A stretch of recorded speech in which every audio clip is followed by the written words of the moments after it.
the nation and the world needs these folks to be successful because they have perspective and strengths that they bring to the university experience and that they will bring to professions and to their careers and lives, which are really in demand these days. We need them to bring their critical thinking to the great problems we face.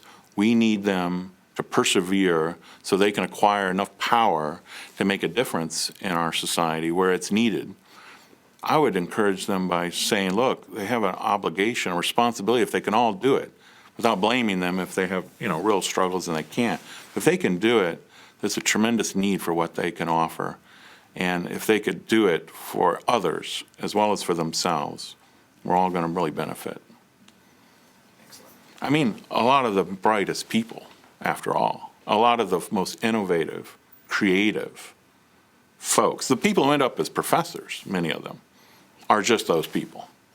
They're just those people. Because folks who are more comfortable, they're less inclined sometimes to ask the tough questions, to take on the biggest challenges.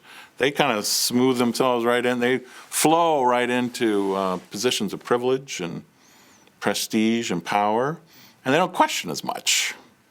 We need the people to question too, because we're not really living a sustainable life right now that really measures up to our own values.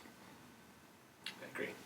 They're much more likely to give back too if they come from a place where They are much more likely to be empathetic and understand the situation of other folks who have less power and are therefore less able to affect their own life and the lives of others. There's that kind of democratic sensibility that thrives in an environment where there's struggle. I think Dr. King is kind of an exception. I mean, he came from a fairly privileged background, relatively speaking, but he had enough wherewithal and sensibility to see beyond just that narrow confines of his own family and situation to the greater issues that afflicted folks like himself and that challenged people all over the world.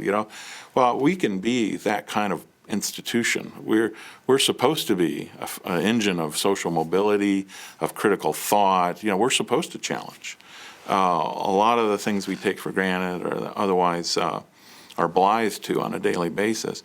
And the folks who have that experience of struggle, they're a little bit more likely, I'd say, if not a lot more likely, to grasp what's at stake, to see what the issues are, and have the motivation and the determination to follow it through.